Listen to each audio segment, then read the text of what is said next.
ಗುಲಾಬ್ ಜಾಮೂನ್ ಹೇಗೆ ಮಾಡೋದು ಅಂತ ತೋರಿಸ್ಕೊಡ್ತಾ ಇದ್ದೀನಿ ನೋಡಿ. ಈ ರೀತಿ ಬಟ್ಲಲ್ಲಿ ಹಾಕ್ಕೊಂಡಿದ್ದೀನಿ.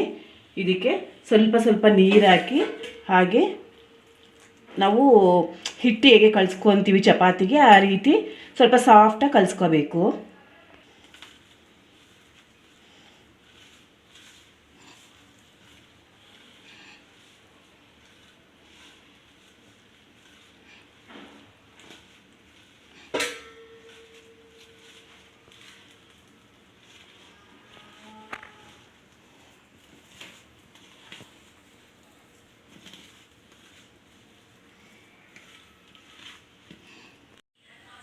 ಇಷ್ಟು ಸಾಫ್ಟಾಗಿರಬೇಕು.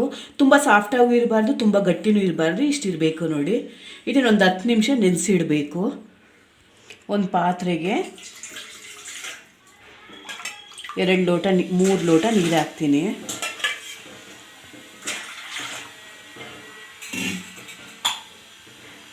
ಅದೇ ಲೋಟದಲ್ಲಿ 1 ಲೋಟ ಸಕ್ಕರೆ ಹಾಕ್ತಾಯಿದ್ದೀನಿ. ಇದು ಚೆನ್ನಾಗಿ ಪಾಕ ಆಗಬೇಕು ನೋಡಿ. ಪಾಕ ಆಗ್ತೈತೆ. 10 ನಿಮಿಷ ಆಗಿದೆ. ಇದನ್ನು ತೆಗೆದು ಹಾಗೆ ಈ ರೀತಿ ಮೆತ್ತಿಗೆ ನೀವು ಉಂಡೆ ಮಾಡ್ಕೋಬೇಕು ನೋಡಿ. ಈ ರೀತಿ ನಿಮ್ಗೆ ಎಷ್ಟು ದಪ್ಪ ಬೇಕೋ ಅಷ್ಟು ದಪ್ಪ ಮಾಡ್ಕೋಬೋದು. ತುಂಬ ದಪ್ಪ ಮಾಡಿದ್ರೆ ತುಂಬ ದಪ್ಪ ಆಗುತ್ತೆ. ಅದಕ್ಕೆ ಸ್ವಲ್ಪ ಮೀಡಿಯಮಾಗಿ ಸ್ವಲ್ಪ ಚಿಕ್ಕದಾಗಿ ಉಂಡೆ ಮಾಡ್ಕೊಳ್ಳಿ ನೋಡಿ. ಈ ರೀತಿ ತುಂಬ ಹಂಕಿ ಸಹ ಮಾಡಬಾರ್ದು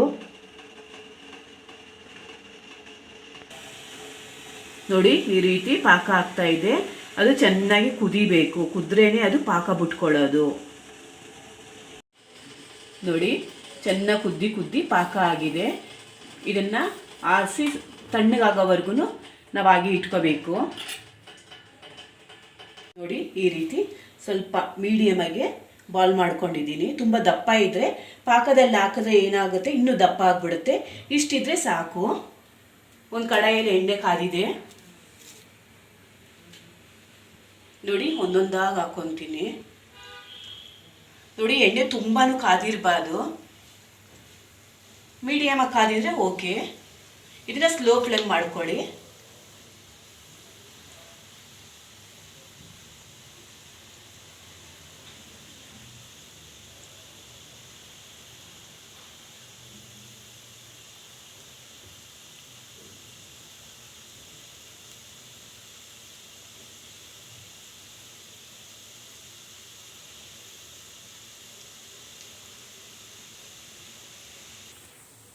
ನೋಡಿ. ಹಾಗೆ ಒಂದೊಂದಾಗಿಗೆ ತಿರುಗಿಸ್ಕೊಡಿ.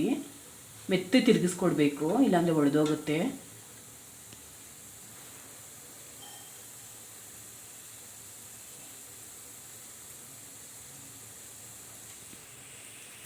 ನೋಡಿ. ಜಾಮೂನ್ ಆಗಿದೆ. ನಿಮಗೆ ತುಂಬ ಸ್ವಲ್ಪ ಬ್ಲ್ಯಾಕ್ ಬೇಡ, ವೈಟ್ ಆಗಿರಬೇಕು ಅಂದರೆ ಆ ಥರ ಇದ್ದರೆ ಬೇಗ ತೆಗೆದುಬಿಡಿ. ನಮ್ಗೆ ಇಷ್ಟು ಬೇಕು, ಅದಕ್ಕೆ ನಾನು ಇಷ್ಟು ತೆಗಿತಾ ಇದ್ದೀನಿ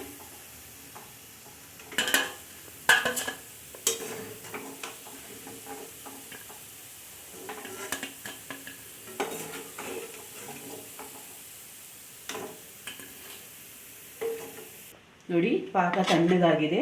ಈ ಪಾಕದಲ್ಲಿ ಎಲ್ಲ ಹಾಕ್ಕೊತಾ ಇದ್ದೀನಿ ನೋಡಿ. ಈ ರೀತಿ ಹಾಕ್ಕೊಳ್ಳಿ. ತುಂಬ ಬಿಸಿನೂ ಹಾಕೋಕ್ಕೆ ಹೋಗಬೇಡಿ. ಸ್ವಲ್ಪ ಮೀಡಿಯಮ್ ತಣ್ಣಗಾಗಿದ್ಮೇಲೆ ಇದೆಲ್ಲ ಹಾಕ್ಕೊಳ್ಳಿ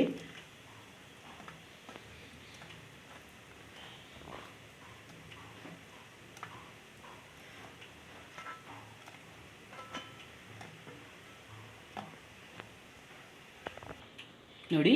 ಈ ಗುಲಾಬ್ ಜಾಮೂನು 1 ಅವರ್ ಆದರೂ ನೆನಿಬೇಕು. ಆಗ ನಿಮಗೆ ಚೆನ್ನಾಗಿ ಗುಲಾಬ್ ಜಾಮೂನು ತುಂಬ ಟೇಸ್ಟಾಗಿರುತ್ತೆ ನೋಡಿ. ಗುಲಾಬ್ ಜಾಮೂನ್ 1 ಅವರ್ ನೆಂದಿದೆ ನೋಡಿ. ಗುಲಾಬ್ ಜಾಮೂನು ಬೌಲ್ಗೆ ಹಾಕಿದ್ದೀನಿ ನೋಡಿ. ಎಷ್ಟು ಸಾಫ್ಟಾಗಿದೆ ಅಂದರೆ ಅಷ್ಟು ಸಾಫ್ಟಾಗಿದೆ. ಇದು ಈ ರೀತಿ ಮಾಡಿದ್ರೆ ತುಂಬ ಟೇಸ್ಟಿಯಾಗಿರುತ್ತೆ.